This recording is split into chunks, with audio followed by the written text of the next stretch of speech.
use the chance to tell you about Camino Builder repo.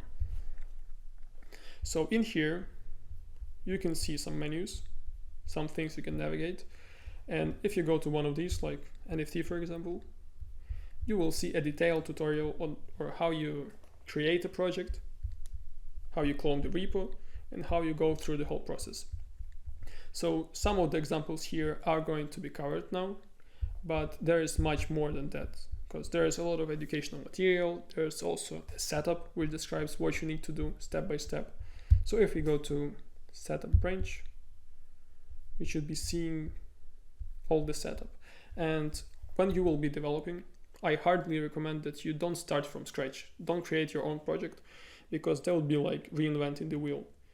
So by cloning this repo, you will have all the setup present except for the .env file. And the process of setting up the .env file is also present here, so you only need to read it like a few lines. Now I'll tell you what .env file is. So it consists only of two things here, and this is Columbus URL, which is an RPC endpoint, and view it as a link to a network, like choosing what blockchain network we want to deploy a contract to. And the private key, which is a very sensitive piece of information, because anyone, by having your private key, has the full control over your wallet and all the funds that are present there. So for now, only having the private key is enough to be initiating all the calls from our account.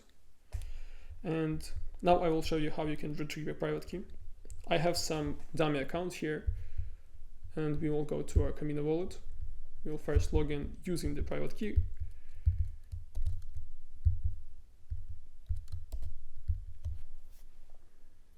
And we are in. So in order to retrieve your private key, you go to Manage Keys, press on View Static Keys, and grab this one at the top.